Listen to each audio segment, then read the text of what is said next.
Seja convosco. Proclamação do Evangelho de nosso Senhor Jesus Cristo segundo Marcos. Glória a vós, Senhor.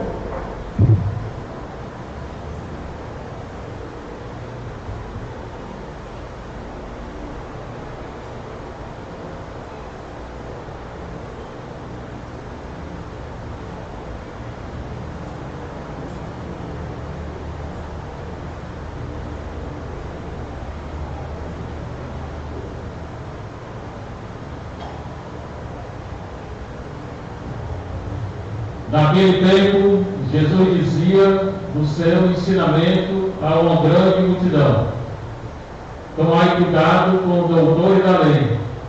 Eles gostam de andar com roupas vistosas, de ser cumprimentados nas praças públicas. Gostam das primeiras cadeiras nas sinagogas e dos melhores lugares nos banquetes. Eles devoram as casas das viúvas, fingindo fazer longas orações.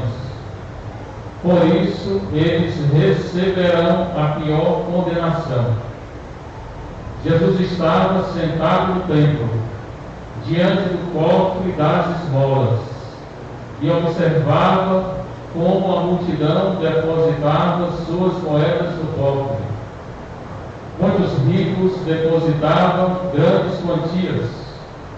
Então chegou uma pobre viúva, que deu 2 pequenas moedas, que não valiam quase nada.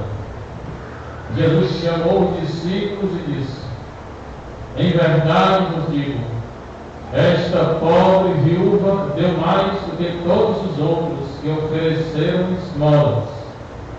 Todos deram do que tinham de sobra, enquanto ela, na sua pobreza, ofereceu tudo aquilo que possuía para viver.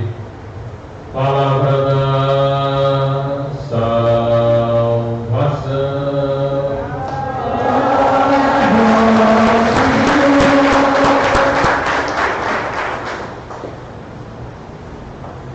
Você está um pouquinho, você está em casa, está aqui na nossa palavra de Santa Teresinha de Santo Crisóstomo, o Evangelho de Jesus Cristo, segundo Marcos 12, 38 a 44. Presta bem atenção.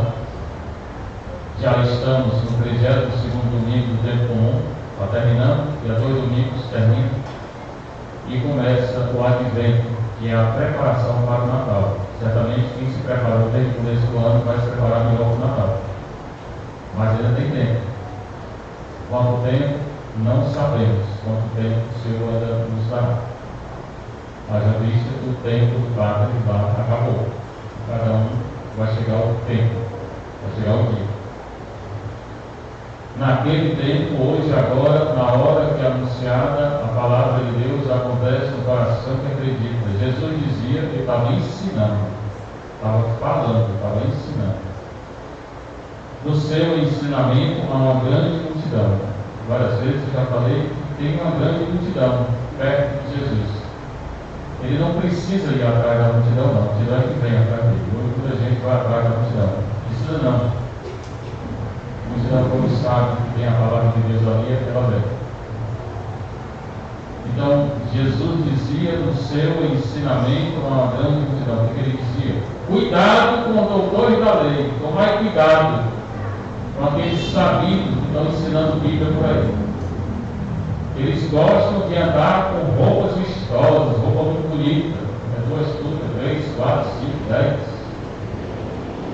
e ser cumprimentados nas praças públicas. Gostam que todo mundo conheça eles. Ei, lá vai o padre, lá vai o padre, lá vai o padre. Gostam das primeiras cadeiras na sinagoga. Quando chega na igreja, corre para estar na cadeira da frente. Não estou falando de vocês não, né? Vocês estão sempre aí. Mas eles fazem isso só para aparecer. E dos melhores lugares dos banquetes, chegar nos banquetes das casas, você está lá no melhor lugar. Então eles dizem: não, faça isso não. Porque se chegou outro mais importante que você, o dono da casa vai mandar você lá para trás e colocar outro no seu lugar. Eita, vergonha grande, né? Eles devoram as casas das viúvas, Ok, né? Viúva rica, viúva pobre, não quer nem saber. Se a viúva é rica, pode estar lá, para ver se tem um dinheirinho, né? Fingindo fazer longas orações, eles fingem que rezam. E quando reza é só com os dedos, né? O coração está longe de Deus. Não serve para nada. Pois por isso eles receberão a pior condenação. Eles estão condenados. Gente assim está condenada. Gente que quer aparecer, que gosta só do que é melhor, né? A roupa mais cara, tem um celular que é 2, 3, tem um carro que é outro, né? Que quer ser conhecido, reconhecido. O melhor é não ser reconhecido. Ser reconhecido só por Deus. E aí eu vou receber a recompensa de Deus, não é do homem não. Gosta de sentar na frente para não ter que sentar na frente, mas para aparecer. Os melhores lugares dos banquetes, foi bem. Fingem fazer orações. Estão condenados. Estão no inferno. Não vou ligar isso, que vai dizer é nosso Senhor. Então, aqui eu só explico o que nós somos. Pronto, tem essa primeira parte do Evangelho, que é os versículos 38 a 40. 41 em diante é outra coisa que ele vai falar. O Evangelho tem duas situações. Então, primeiro ele fala com os doutores da lei, e depois vão condenar Jesus. Vão condenar Jesus. Jesus falava a verdade e ninguém gosta de ouvir a palavra da verdade. Né?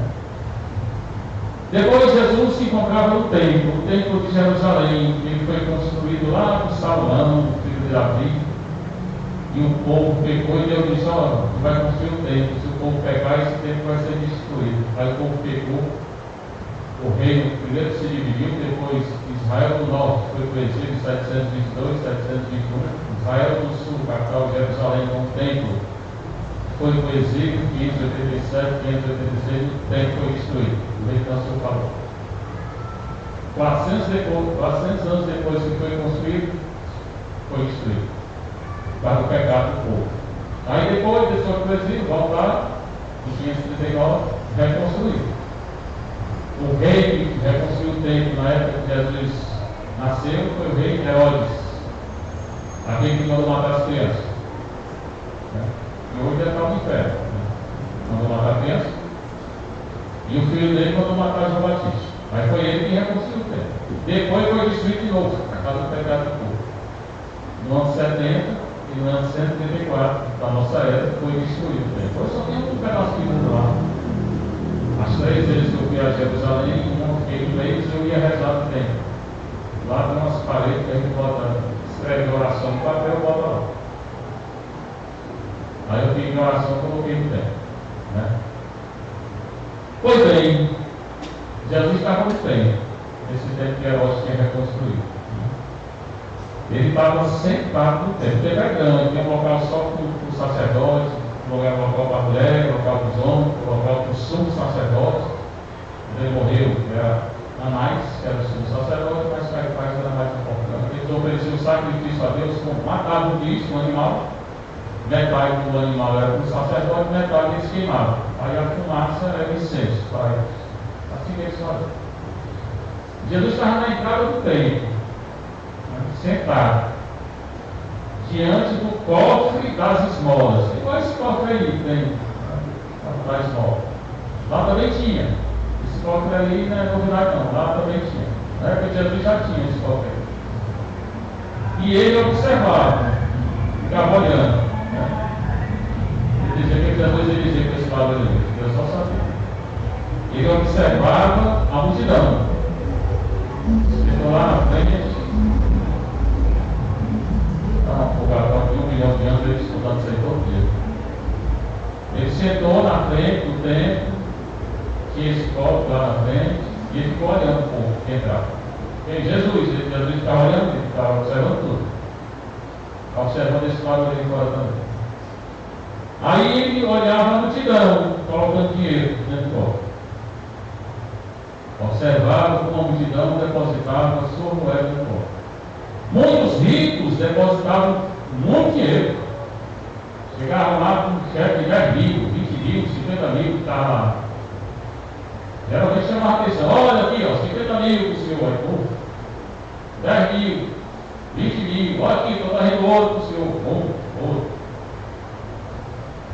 Então, Jesus olhando, chegou uma pobre viúva uma viuvinha, né?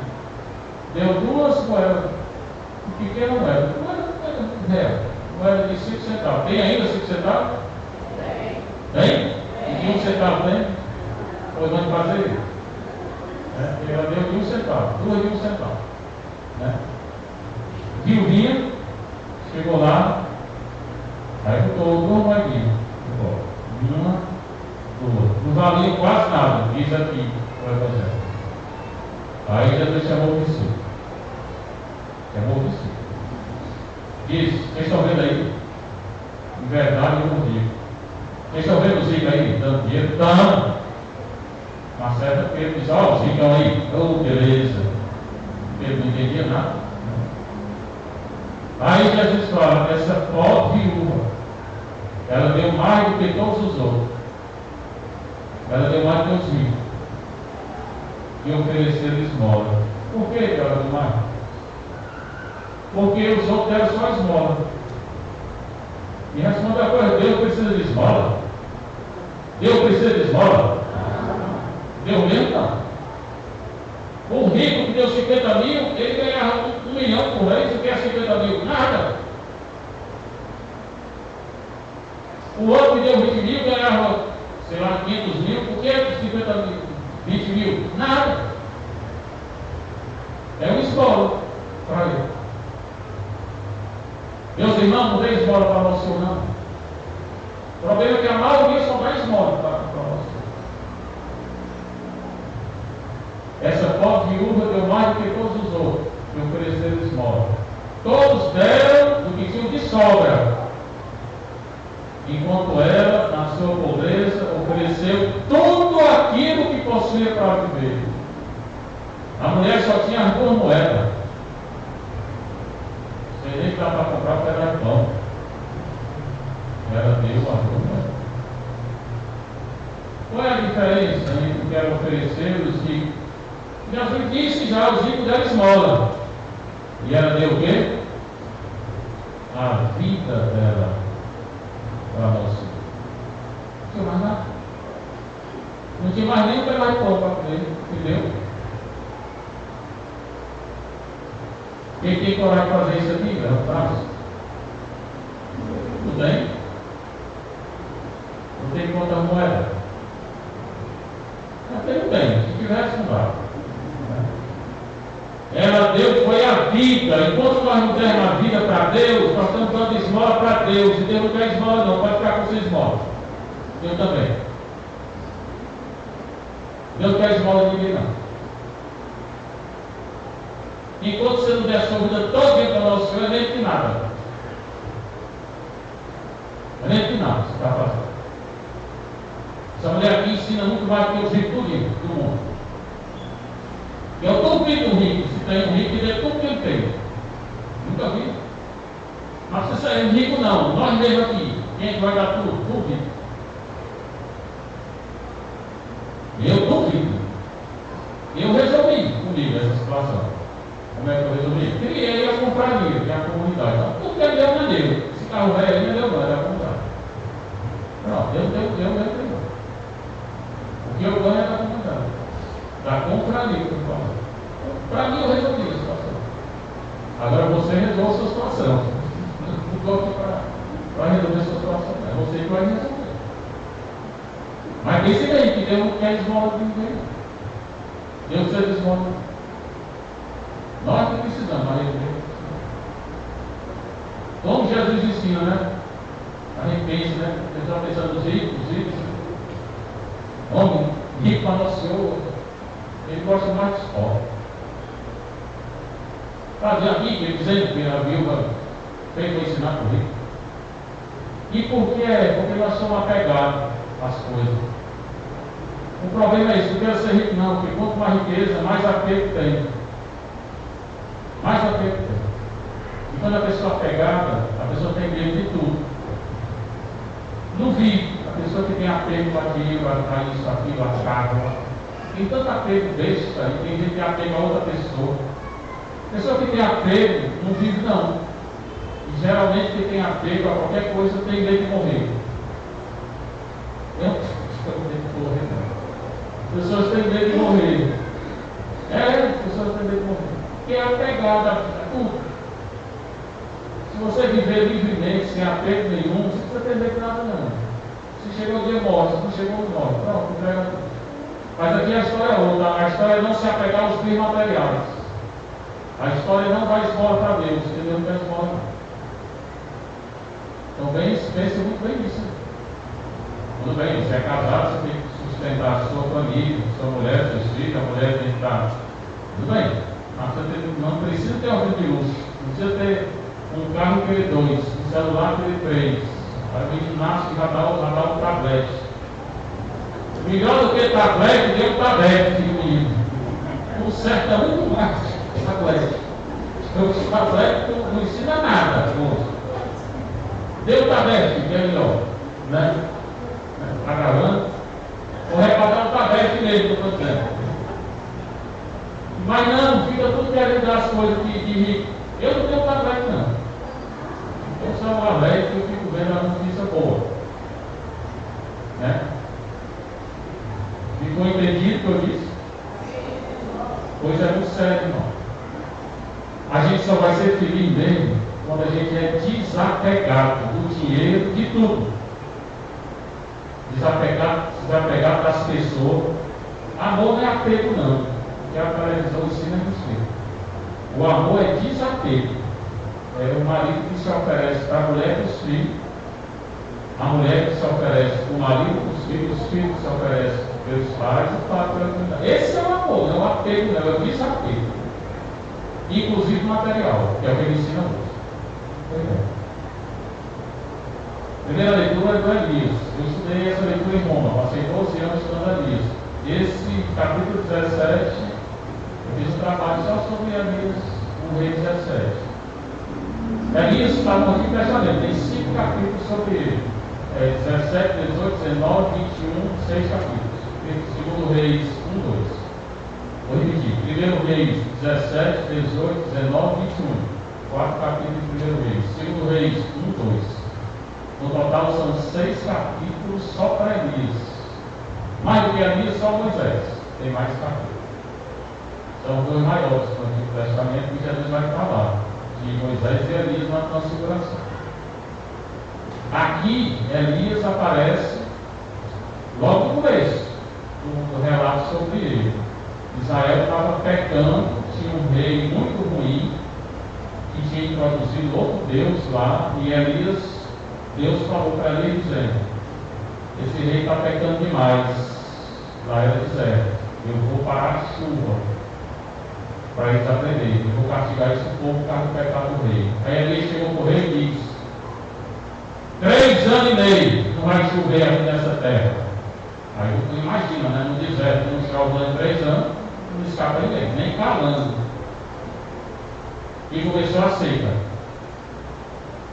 E quando ele disse isso, o rei queria matar Elias. Aí fugiu para o deserto. Lá Deus sustentou Elias. Tinha uma fontezinha, os corvos, pássaros, né? Os corvos vinham trazer alimento para Elias. Está lá escrito, no Reis 17. Aí acabou a água, e Elias estava, ele disse: levanta, vai para a casa da viúva. Eu quero que agora tu more lá. Lá tem um pouquinho d'água. Quem foi? Chegando na casa da viúva, na leitura de hoje. Aí Elias disse: eu quero trabalhar de pão. Eu não tenho não. Eu tenho um pouquinho de trigo aqui, bem pouquinho, vou fazer aqui, né? Uma crepioca, sabe o que é crepioca? Não, fazer uma crepioca para mim, para meu filho. Depois eu vou morrer, não tem mais nada. E Elias disse para ela: prepara primeiro para mim, porque essa farinha não vai desaparecer na tua casa. Quando eu estiver aqui, vai ter farinha. E a mulher não acreditou mesmo. Aí foi fazer o beiju lá para ela, né? Só que é beiju. Foi fazer o beiju para ele, e a farinha não desapareceu da casa dela, enquanto ele esteve lá. Aconteceu outro episódio, não está aqui, mas eu vou contar. Aí o filho da viúva morreu, quando ele estava lá. E a viúva acusou a ele: ei, profeta, tu não é profeta não. Tu veio para cá para quê? Para trazer desgraça para mim, meu filho? O menino está morto aí.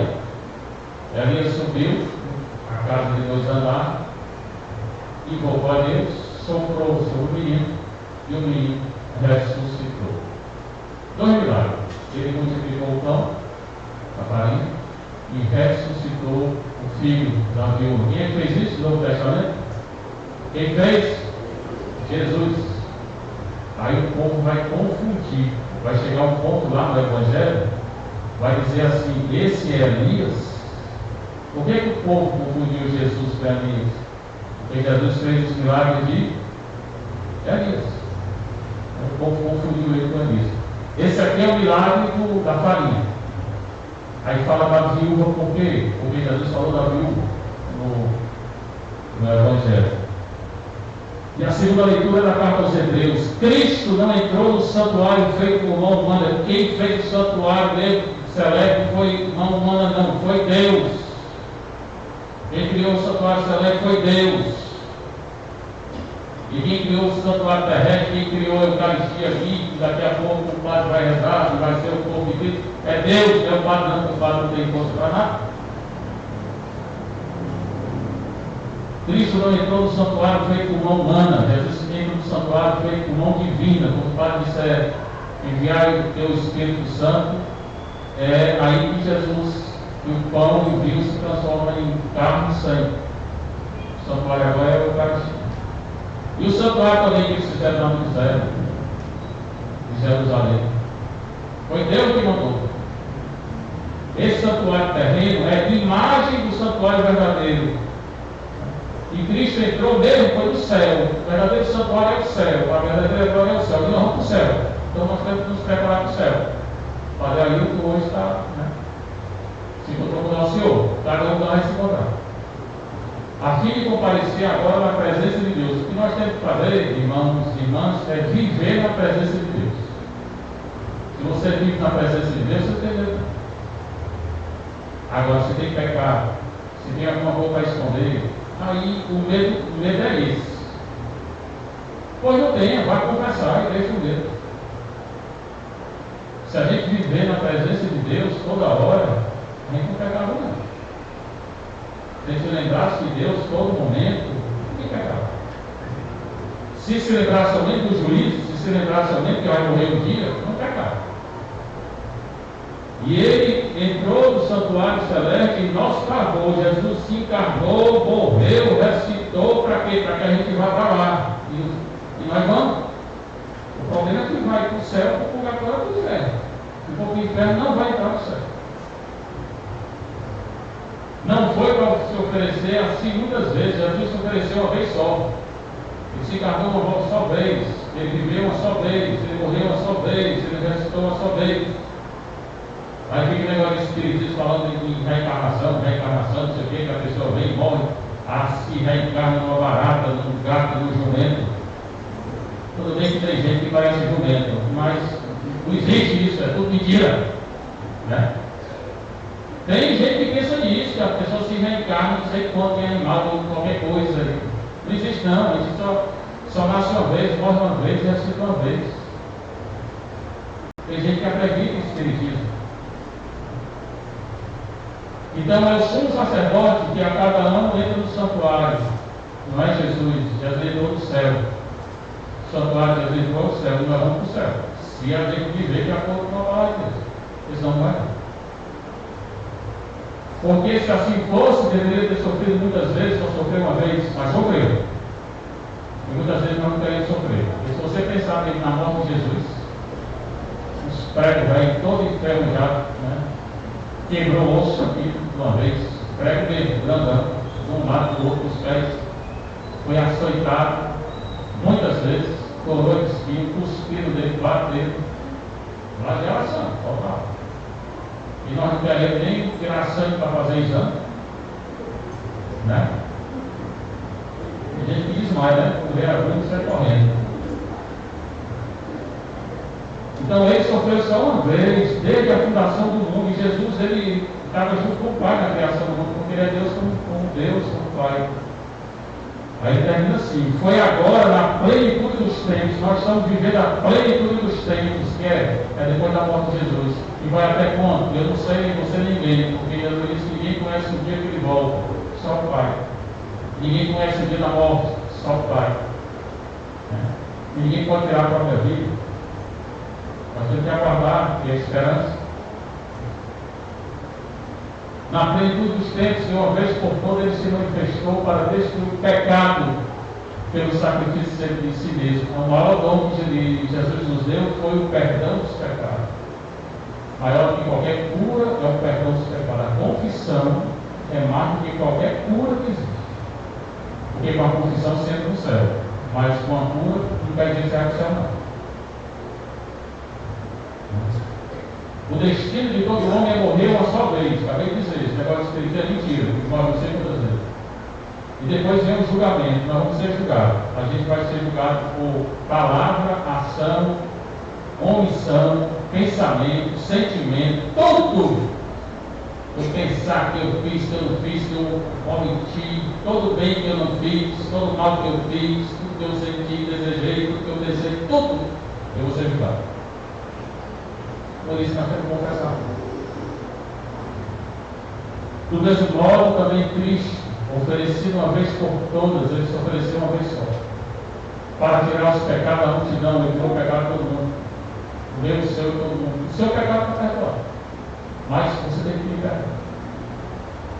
Se não pedir, está perdoado. Né? Tem que se humilhar, tem que pedir perdão. E todo mundo vai ter a última chance. Está morrendo, vai se encontrar com a luz, vai ter a última chance de pedir perdão ou não. Se pedir perdão, salva. Mas não deixe para a última chance não, viu, meu filho? É melhor se preparar antes.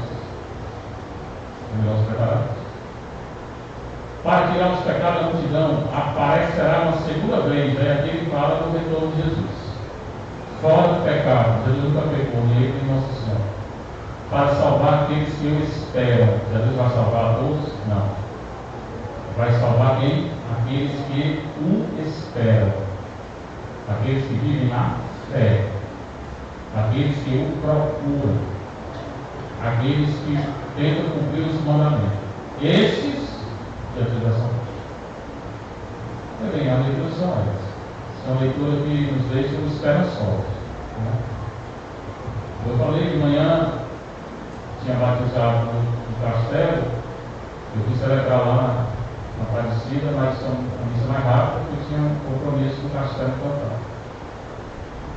E nós tivemos um encontro dos padres na quinta-feira, o Ailton estava lá, estava em sorridente. Então, para onde ele vai? Vinha se preparar. Quando eu rezei lá de manhã, eu disse: Padre, reze para eles, né, que nosso Senhor levar. Eu mesmo não. O resto não. O resto para. Diz desse jeito: se for vontade de Deus, que ele fique aqui, né? Se for vontade de Deus, que ele vá. Então, que se abrir a vontade de Deus, não que já está mal dele. Então a gente prega a Deus. Entregou a Deus, Deus quis, foi. Vai passar pelo juízo, né? A pessoa boa certamente vai ao céu. É pelo serviço dele que tem para a igreja, o serviço do povo. Ele é um bom. Então, que a gente se prepare. Né? Que a gente se prepare. Viu, Dado? Prepara, mano. Isso que eu fui dizer, agora está assustadinho, ó. Agora que a cabeça fica branca mesmo. Seja louvado nosso Jesus Cristo.